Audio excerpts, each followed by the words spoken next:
나누겠습니다. 우리는 지금 대림절 기간을 지내고 있습니다. 대림절은 베들레헴에 탄생하실 아기 예수님을 기다리는 것과 동시에 다시 오실 재림하는 예수를 기다리는 절기를 대림절 절기로 우리가 지키고 있습니다. 대림절의 예전 색깔은 예수님께서 만왕의 왕이라고 하는 상징적 색깔로 보라색을 휘장으로 걸고 예수 그리스도를 생각하며 지나고 있습니다. 누군가 오실 분을 기다린다는 것은 아주 기분 좋은 일이 아닐 수가 없습니다. 그래서 대림절의 의미는 즐거운 기대, 즐거운 기다림이라는 뜻을 지니고 있는 것입니다. 어렸을 때 추석이나 설날을 당하게 되면 집에서 서울에 직장을 다니는 자녀들이 손에다 부모님의 선물을 가득 들고 집을 찾아오게 됩니다. 옆에 집 아이들은 벌써 집에 와서 왁작지껄 하는데 우리 집 아이들이 집에 아직 도착하지 않으면 어머님은 분주하게 움직이시다가 문 밖에 나가서 저 멀리 아이들이 오나 하고 멀리 보고 서 계시다가 다시 들어오곤 하셨습니다. 또 나가 멀리 보고 있다가 자녀들의 얼굴이 보여지는 모습이 보이면 어머님은 모든 일을 제쳐놓고 아이가 오는 쪽으로 달려갔습니다. 그리고 그들의 손에 들고 오는 것을 받아들고 어깨를 두드리면서 기쁨을 함께하며 집으로 돌아와 그때부터 축제가 시작되는 일들을 우리는 보게 됐습니다. 예전에 우리는 참 어렵게 살았습니다. 그래서 중학교만 졸업하고 또 초등학교만 졸업하고 서울의 직장으로 가는 그런 시대가 있었고, 그들이 벌어서 동생들을 가르치고 그들이 벌어서 집안의 모든 부채를 탕감하는 그런 시절이 있었습니다. 그때 많은 이들이 지방에서 모두 서울로 몰려오기 시작했고, 그래서 서울에는 거주할 곳이 없을 정도로 인산인해를 이루는 그런 시절이 70년대를 이루어 가고 있었던 것을 보게 됩니다. 자녀들을 기다리는데 다른 집 애들은 다 와서 축제가 벌어지고 있는데 우리 집의 자녀들만 오지 않으면 부모님들은 그렇게 섭섭해하면서 마음을 쓰다듬어 내리는 그런 모습도 보게 됐습니다. 기다림이라는 것은 약속이 있는 것이고, 분명한 약속이 이루어지는 기다림은 행복한 기다림이고 즐거운 기다림이 아닐 수가 없습니다. 여러분, 대림절 주간은 4주간을 지냅니다. 4주간을 지내는데 이것을 기다림의 신앙이다 이렇게 이야기하기도 하는데, 대림절에는 초를 4개를 키기도 하고 5개를 키기도 합니다. 5개를 킬 때에는 반드시 어떤 초가 들어가는가 하면 흰색 초가 들어갑니다. 나머지 초는 다 불을 켜놓지만 흰색 초는 불이 켜지지 않습니다. 흰색 초는 언제 불이 켜지는가 하면 성탄절을 맞이해서야 흰색의 초가 불이 켜집니다. 기다림의 완성을 의미하는 것이고, 우리를 구원하러 오시는 예수 그리스도의 탄생을 알리는 촛불이 흰색 촛불로 켜지게 됨으로써 5개의 촛불이 모두 완성되는 날은 바로 성탄절날 완성되는 것을 볼 수가 있는 것이죠. 오늘 본문은 이사야서를 배경으로 하고 있습니다. 이사야서는 크게 2 부류로 나눠지는데, 심판과 고난의 예언의 말씀드린 1장에서 39장의 내용과 희망과 회복에 대한 언급으로 40장에서 66장까지를 기록하고 있습니다. 1장에서 39장까지를 우리는 구약적 사건으로 기록하고 있고요. 그 다음에 40장부터 66장까지를 신약의 내용으로 요약할 수가 있습니다. 이사야는 히브리서의 문학적인 형식을 너무나 잘 보여주고 있는 백미인데, 특별히 40장에서 66장까지는 구약 속의 신약이라고 일컬어질 정도로 아주 복음적인 중심이 함축되어져 있는 내용이라고 불려지게 되는 것이죠. 이스라엘 백성들이 바벨론 제국에서 포로 생활의 고난의 삶을 배경으로 하고 있기 때문에 6장 6절 7절의 말씀은 이렇게 말합니다. 모든 육체는 풀이요 그의 모든 아름다움은 들의 꽃과 같으니 풀은 마르고 꽃은 시듬은 여호와의 기운이 그 위에 불미라. 이 백성은 실로 풀이로라.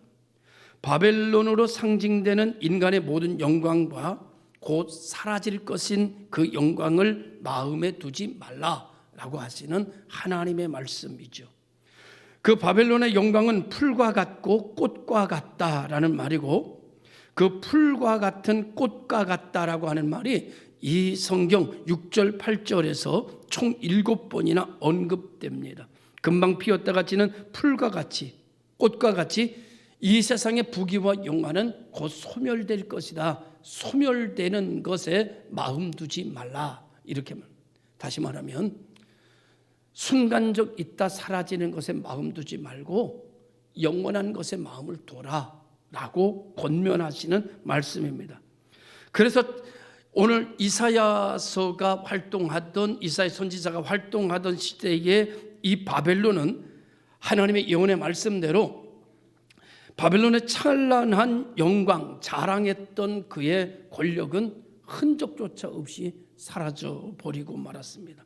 그냥 지도상에 이 정도의 경계가 바벨론의 제국이었다라고 하는 것 외에는 아무것도 남아있지가 않습니다. 본문에 등장하는 바벨론의 영광도 영화도 그냥 한때였다. 한때 찬란하게 피었다. 진 꽃이었다. 라고 하는 것이죠. 오늘 본문에서 모든 육체라고 하는 단어로 모든 사람을 가리키고 있고, 이 백성이라고 하는 말을 통해서 이스라엘뿐만 아니라 저와 여러분들도 여기에 포함시켜 말씀하고 있다고 보는 것이죠. 우리 인생이 이와 같다는 말씀이죠. 아무리 떵떵거리던 사람도 곧 져버릴 것이고, 아무리 학문을 자랑하고 내노라는 석학이라는 두뇌를 자랑하던 이들도 곧 져버리는 인생이 될 것이다 라고 하는 것입니다. 그러므로 우리가 말하기를 나이를 먹으면 모든 것이 평준화된다고 말합니다. 젊었을 때는 이쁘고 예쁘고 격차가 있으나 60을 넘어가게 되면 다 거기서 거기. 그저 이쁜 거는 웃는 얼굴이 이쁠 뿐 다른 것은 없다라고 얘기죠. 지식의 평준화도 된대요.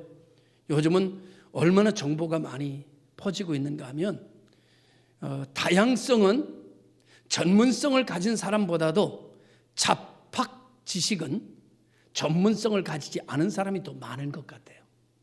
전문적 지식을 가진 사람은 자기 지식에 관하여서는 굉장히 깊이가 있고 논리가 있으나 잡학하지 못한 것 같아요. 여러 가지는. 하나의 깊이 빠져들지 않기 때문에 나머지 사람들은 여러 가지 지식을 주워 듣고 얻어 듣고 그리고 틀어 듣고 다 들으면서 갖고 있다라는 생각을 가져보게 됩니다. 이 잡학 지식이 진짜 많은 사람들이 누군지 아세요? 택시 운전사들. 진짜 잡학 지식이 많습니다. 모르는 게 없어요. 모르는 게 없는데 또 깊이 얘기하면 아는 게 없어요. 모르는 것도 없고 아는 것도 없어요. 그게 참, 이게 또 그런 사람들이 있습니다. 여행 가이드. 야, 여행 가서 가이드를 만나면 모르는 게 없어요. 뭐 다 알아요. 근데 조금 더 깊이 얘기를 하면 아는 게 또 없어요. 그러니까 지식이 광활하게 넓기는 하나 아주 습자지처럼 아주 얇다. 깊이가 없다. 이렇게 이야기할 수 있죠. 아무튼 이렇든 저렇든 오늘 성경은 뭐라고 말하는가 하면 다 지나가는 순간이다. 다 지나가는 것이다. 라고 하는 것입니다. 오늘 주님께서 말씀하실 이 말씀을 우리가 믿는다면 우리는 부귀와 영화를 지녀도 겸손할 수 있고, 우리는 부귀와 영화를 지니지 못하고 가난하다고 할지라도 우리는 이 가난도 지나간다는 사실에 위로를 받을 수 있는 그런 세상이 된 것을 여러분 우리는 알고 있습니다. 풀은 마르고 꽃은 시드나 우리 하나님의 말씀은 영원히 서리라. 풀은 말라 비틀어집니다. 꽃도 다 떨어집니다. 그러나 그 정반대의 길이 있다는 거예요. 순간의 길이 아닌 영원의 길이 있다는 거죠. 그것이 바로 하나님의 말씀이다, 이렇게 얘기합니다. 8절에서 하나님 말씀하시기를 풀은 마르고 꽃은 시드나 우리 하나님의 말씀은 영원히 서리라 하라. 여러분, 서리라 라고 하는 말은 여러분 해당장 야이로의 딸 주님께서 죽은 자에게 들어가서 달리다 쿰 해서 일으켜 세운 것처럼 쿰이라고 하는 말은 일어서다 라고 하는 말입니다.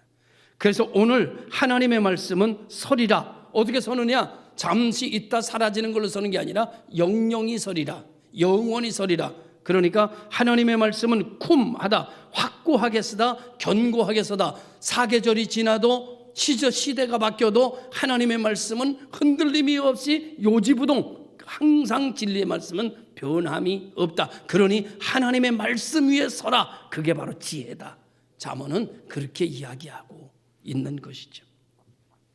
하나님의 말씀을 성경 66권으로 대변합니다. 그러나 더 깊이 의미하면 하나님의 말씀은 예수 그리스도입니다.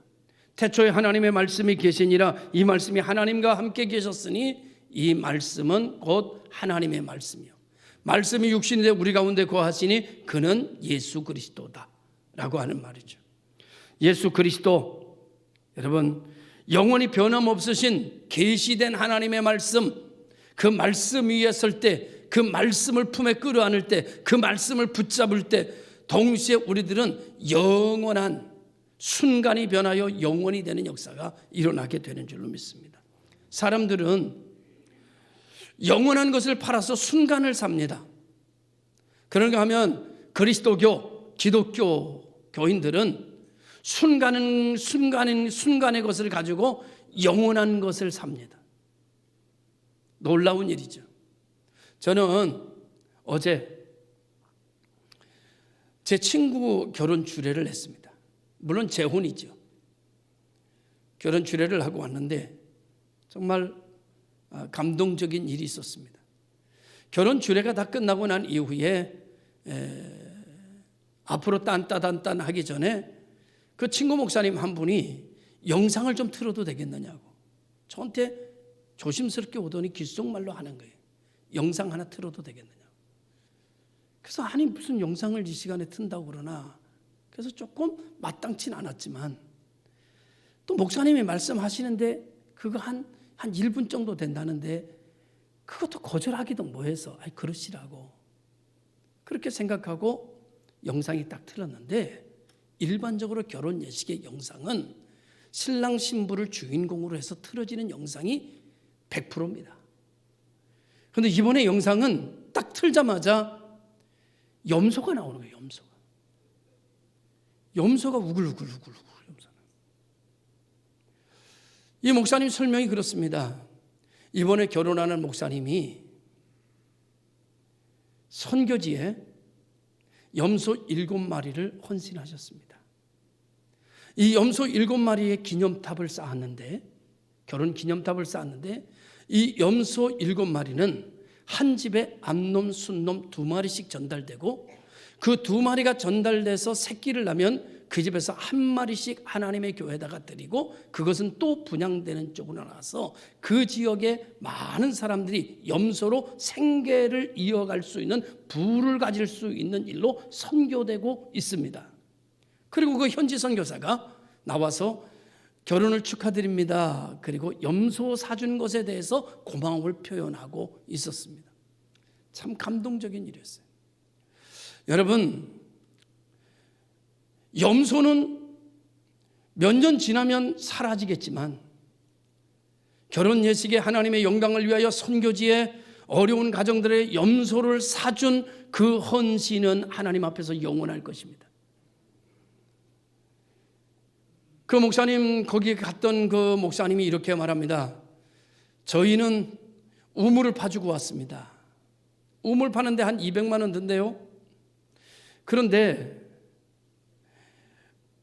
4가정을 위해서 우물을 파줬답니다. 원래는 몇 명을 위해서 우물을 파주는가 하면은 기본적으로 100명이 먹을 수 있는 우물을 파준대요. 그런데 4가정을 위해서 우물을 파줄 수는 없대요. 그런데 이번에 그냥 파줬대요. 왜 파줬냐고 물으니까 힌두교인들이 사는 지역인데 네 가정이 크리스찬이 된 거예요. 크리스찬 네 가정이 크리스찬이 되니까 힌두교인들이 자기들의 우물에 물을 먹지 못하게 하는 거예요. 꼭 이삭이 우물 팠을 때 아비멜렉의 종들이 와서 물을 먹지 못하게 하는 것처럼 물을 못 먹게 하는 거예요. 그러니까 그리스도인이 됐다고 예수를 믿는다는 이유 때문에 심리 밖에 가서 물을 기르다가 먹을 수밖에 없는 처지가 되는 거예요. 이것이 선교사님을 통해서 전달이 됐고 그 교회에 감동을 줬고 목사님의 마음을 움직였고, 그래 그럼 이번에 이 네 가정을 위해서 우물을 하나 파자 해서 목사님이 200만 원을 들고 들어가 네 가정을 위해서 우물을 팠고, 우물에 물이 나와 그 모두는 축제로 바뀌어진 역사. 너희들은 100명의 우물을 가지고 있지만 우리는 네 가정의 우물을 가지고 있다고 자랑할 수 있는 그런 시간이 되었다는 거예요. 여러분, 우물은 시간이 지나면 달라질 수 있겠지만 순간의 것이겠지만 하나님의 백성들이 소외당하고 핍박받는 것을 도와주기 위하여 우물을 판 그 헌신은 영원히 기억이 될 것이라고 믿습니다. 이렇듯 여러분, 우리는 순간의 것을 가지고 영원을 사는 지혜로운 성도들이 되기를 바라요. 저도 생각했습니다. 그 목사님 얘기를 들으면서 감동받았습니다. 목사님이 이렇게 저에게 얘기했어요. 목사님도 이 일에 동참하시면 어떻겠어요? 제가 아멘 아멘 했습니다. 11월 달에 목사님 거기 같이 한번 들어가 보시지요. 제가 아멘 아멘 했습니다. 그래서 제가 염소 한 마리에 얼마 되냐니까 염소 한 마리에 5만 원이래요. 5만 원이면 1년 동안 그곳에서 대학을 보낼 수 있는 곳이래요. 옛날에 우리가 황소 한 마리면 서울대를 보낸다고 했던 것처럼 그런 식입니다. 그래서 제가 아멘 아멘 하고 5만 원이야 못하겠나? 그러면은 한 집에 순놈 안놈 줘서 새끼 나게 해야 되니까 두 마리 10만 원. 그래서 11월 달에 제가 그 목사님 따라서 한번 들어가 보겠다고 했고, 그때 염소 새끼 100마리 내가 가져가겠다고 그랬어요. 우리 교인들 10만 원이야 못하겠나 생각했습니다. 한 가정에 자립할 수 있도록 10만 원 들여 염소 2마리 사주자. 그리고 그리스도인으로서 부를 누리며 그리스도인으로서 불신자 이방 종교에 머리 숙이지 아니하고 떳떳하게 살아갈 수 있으며 그의 자녀들이 대학에 공부를 할 수 있도록 만들어주는 역할. 염소 2마리면 된대요. 우리 할 수 있죠? 할 수 있죠. 그거는 제가 목사님에게 얘기했습니다. 그와 같은 어려운 일 겪는 우물 파야 될 일이 있으면 얘기하십시오. 내가 사비로라도 우물을 파겠습니다 라고 말씀드렸습니다. 순간인 것을 가지고 영혼을 사자. 영원한 것을 가지고 순간을 사지 말고 순간을 가지고 영혼을 사는 성도들이 지혜로운 성도가 아니겠는가. 그래서 제가 한번 갔다 오고 난 다음에 여러분이 드린 염소가 잘 사는가, 그 다음에 여러분과 함께 들어가는 시간을 만들어 보려고 하고 있습니다.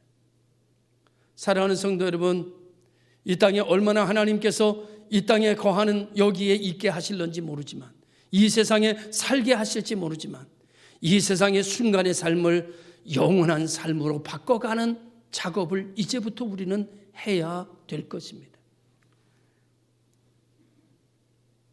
천하를 호령했던 바벨론도 망했고, 부귀와 영화를 상징하는 솔로몬도 세상을 떠났고, 마지막에 솔로몬이 얘기하기를 헛되고 헛되고 헛되며 헛되도다, 모든 것이 다 헛되도다, 해 아래 새 것이 없도다 라고 말했습니다. 우리를 견고하게 하고 우리를 떳떳하게 서게 하고 우리를 영원히 변치 않게 만드는 것은 하나님의 말씀을 사는 일이요, 하나님의 말씀 위에 서는 일이요, 하나님의 말씀을 붙잡는 일이 되는 줄로 믿으시기를 주님의 이름으로 축원합니다. 여러분, 우리가 봄이 되면 사순절을 보내게 됩니다. 이 사순절은 우리를 위하여 순환을 당하고 고난을 당하신 예수님을 만나는 기간입니다. 그런가 하면은 우리가 연말에 대림절을 만납니다. 대림절은 우리를 구원하러 이 땅에 오시는, 말씀이 육신이 되시는 아기 예수의 소망을 만나는 시간입니다. 이 시간에 다시 오실 예수 앞에 오늘 우리가 순간의 것을 가지고 영원한 것을, 산 것을 붙들고 주님을 맞으러 올라갈 수 있는 복 있는 교회의 성탄이 되고 대림절이 될 수 있기를, 그리고 신앙이 될 수 있기를 주님의 이름으로 축원합니다. 이제 우리는 이 신앙생활을 하는 가운데 10년, 20년 예수 믿는 사람들은 시작도 예수 그리스도요, 마지막도 예수 그리스도여야 합니다. 내가 병고침을 받기 위하고, 내가 부자가 되기 원하고, 내 자녀가 좋은 데 취직하기를 원하고, 이런 것도 다 중요하지만 그것이 신앙의 동기부여가 아니라 신앙의 기준은 예수 그리스도 때문에, 마지막도 예수 그리스도 때문에. 한국교회는 시작되는 예수 그리스도를 잃어버린 교회입니다. 예수 그리스도를 잃어버렸기 때문에 시작하시는 예수 그리스도가 없기 때문에 다 내가 뭘 해서 잘 됐다고 생각합니다. 은혜 받은 것도 내가 기도해서 은혜 받았다고 생각하고, 성수주일에서 은혜 받았다고 생각하고, 11조해서 은혜 받았다고 생각하고, 작정기도해서 은혜 받았다고 생각하고, 금식기도해서 은혜 받았다고 생각합니다. 그래서 한국교회는 모두 다 공로주의자들이 되었습니다. 그런데 저는 우리 교회 신앙이 이렇게 바꿔보려고 합니다. 하나님께서 기도하실 은혜를 주셨기에 내가 기도할 수 있었고, 기도했더니 하나님이 내 결박을 끊어주셨기에 시작도 하나님의 은혜요, 마지막도 하나님의 은혜다. 내가 작정기도해서 문제가 풀린 것이 아니라 하나님이 나에게 작정기도할 수 있는 특권을 내게 주셨기에 내가 기도할 수 있었고, 내가 하나님 앞에 기도했더니 하나님이 응답하셔서 모든 문제가 해결됐으니 첫째도 은혜요, 둘째도 은혜요, 셋째도 하나님의 은혜다. 내가 열심히 기도해서 은혜 받았다고 생각하는 사람, 여러분 어떤 사람 만나니까 이러더라고요. 기도 안 해서 그래, 그렇게 정죄하더라고요. 나는 기도해서 됐어 이러더라고요. 여러분, 내가 기도해서 되는 것이 아니라 하나님이 내게 기도하실 수 있는 은혜를 부어주신 거예요. 그러니 여러분, 우리의 축복이, 우리의 은혜가 다른 사람을 정죄하는 대로 쓰여지지 아니하고, 다른 사람을 권면하고 높여주는 대로, 위로하고 격려하는 대로, 지금을 얘기하는 것이 아니라 영혼을 바라보며 살아가는 그런 예수 그리스도의 지체들이 될 수 있기를 주님의 이름으로 축복합니다. 이제 우리는 그래하여 오랫동안 믿었으니 이제는 시작도 예수, 과정도 예수, 끝도 예수여야 나와 세상은 간 것 없고 내게 주시는 애는 모두 주님의 흔적만 남는 그런 가치 있는 영혼을 생각하는 성도들이 되기를 주의 이름으로 축원합니다. 그러려고 하면 오늘 성경은 요한복음 15장 4절에서 내 안에 거하라 나도 너희 안에 거하리라, 가지가 포도나무에 붙어있지 아니하면 스스로 열매를 맺을 수 없음 같이 너희도 내 안에 있지 아니하면 그러하리라. 요한복음 15장 5절에 4절에 그렇게 말씀하고 있습니다. 내 안에 예수님이 거하고 예수님 안에 내가 거하는 일은, 오늘 이렇게 설명해 보려고 합니다.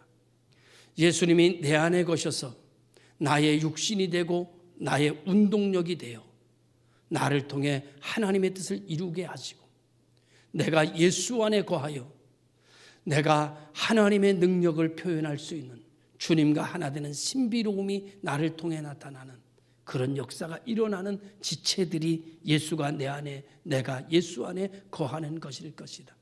그러므로 우리는 불가능한 일도 없고 안 되는 일도 없고, 우리는 절망은 사라졌고, 우리는 어떤 가운데서도 희망을 꿈꾸며 하나님 앞에 기도할 때마다 하나님께서 응답하시는 역사. 어떤 분이 하나님 앞에 기도했답니다. 너무 힘들고 어려워서, 하나님 아버지, 내가 아무리 하려고 해도 내 남편이 바뀌지 않아요. 이름을 대도 모르겠습니다. 그 강원래 부인 김송인가요? 그 이름이 정확한지는 모르는데, 그 집사님이 나와서 간증하는데 그런 얘기 하더라고요. 너무나 힘들어서 장애인이 됐음에도 불구하고 그 바람기가 멈추지 않고 자기가 아는 친구들하고 그 짓을 하고 너무너무 힘들어서 하나님 앞에 도저히 난 못 살겠다고 하나님 앞에 기도했답니다. 울며 기도했답니다. 하나님 앞에 막 기도했더니 하나님의 음성이 들리더래요. 그래서 하나님 이렇게 말씀하시더래요. 지금은 네가 했으니, 지금까지는 네가 했으니 이제는 내가 하마, 그러시더래요. 그때부터 문제가 풀려지기를 시작하고 그렇게 방탕하던 남편이 바뀌어지기를 시작하고 달라지기를 시작하더랍니다. 지금까지는 내가 했으니 이제부터는 딸아 내가 하마, 나한테 맡겨라, 그러시더래요. 이 간증을 들으면서 지금까지는 내가 했으니 이제는 내가 하마라는 말씀을 가슴속으로 붙잡았습니다. 하나님, 저도요, 우리도요 라고 말했습니다. 사람이 사람을 바꾸기는 결코 쉽지 않고 불가능한 일인 것 같습니다. 사람의 상처를 감싸 안는 것 또한 불가능한 것 같습니다. 이제 조용히 여러분의 상처를 가슴에 안고 여러분의 상처의 모습을 주님 앞에서 하나님이 여러분을 치료해 주시고 하나님이 여러분을 만져주셔서 하나님이 여러분을 일으켜 주실 때까지 그것을 보기를 원하며 주님의 이름을 부릅니다. 하나님께서 치료해 주세요. 하나님께서 고쳐주세요. 하나님께서 부어주세요. 우리 성도님들 입에서, 우리 가족 입에서 하나님이 위대하시다 말할 수 있게 해주세요 라고 기도하고 있습니다. 내가 하는 것이 아니라 하나님이 하시는 거구나. 내가 하면 안 되지만 하나님이 하시면 되는구나.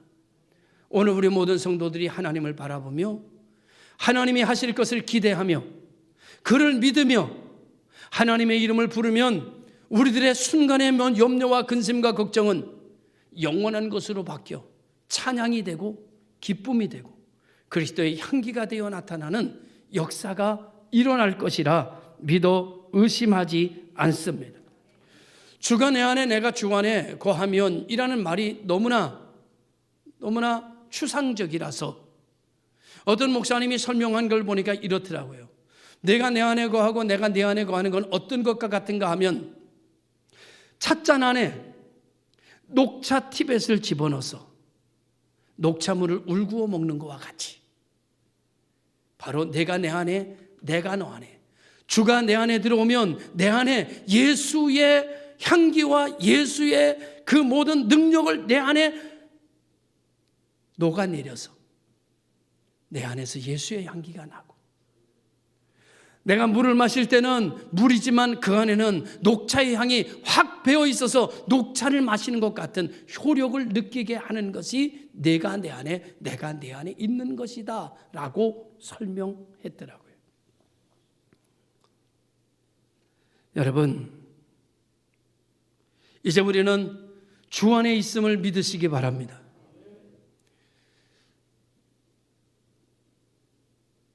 그리고 주님이 내 안에 계신 것도 믿으시기를 바랍니다. 이렇게 살았던 사람 한 분을 소개하고 마치려고 합니다. 매부리 코를 가진 사람, 키는 아주 작은 사람, 얼굴은 까무잡잡한 사람, 그러나 지식은 하이클래스인 사람, 그리고 자기가 믿는 바, 자기가 아는 것을 최고의 가치로 여기던 사람. 그 사람은 자기의 목적을 향해 다메섹으로 가다가 예수의 소리를 들었죠. 그리고 예수를 만났습니다. 그는 눈이 멀었고 자기가 보던 것을 더 이상 보지 못하게 되었을 때 그는 나든 사람의 손에 이끌려 여러분 한 마을로 들어갔고 하나님은 그를 새로운 눈을 떼어주기 위해서 아나니아라고 하는 선지자를 그에게 보내 기도하게 하셨죠.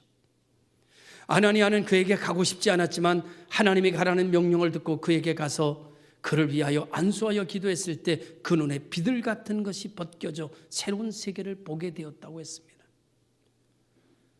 그런 순간의 의미를 영원으로 바뀌어진 이후에 그는 평생 결혼도 하지 아니하고 주님을 위해 사는 사람이 되었습니다. 선교 1차, 2차, 3차 여행까지 마치고 마지막 순교하는 시간까지도 주를 영화롭게 한 사람. 그는 이 세상이 전부가 아니라는 걸 알았기 때문에 그는 순교장에서도 웃을 수 있었던 사람, 그리고 소망을 버리지 않았던 사람. 그 사람은 사도 바울입니다. 오늘 이 세상을 살아가는데 영혼을 순간으로 팔아먹어야 할 일들이 우리는 얼마나 많이 닥치는지 모릅니다. 그러나 지혜로운 자 되어 순간을 영혼으로 사는, 순간으로 영혼을 사는 성도들이 되기를 바라고, 영혼으로 순간을 사지 말고 오늘 결혼을 기념하여 염소를 사서 선교를 하는 것처럼 하나님이 기뻐하실 일들이 무엇일까 생각하여 그 기념비를 세워나가는 성도들이 되어질 때 푸른 시들고 꽃은 떨어지는, 여러분이 주를 위하여 산 그 일들은 영원히 계속되어져 빛나게 될 줄로 믿습니다. 기도하겠습니다.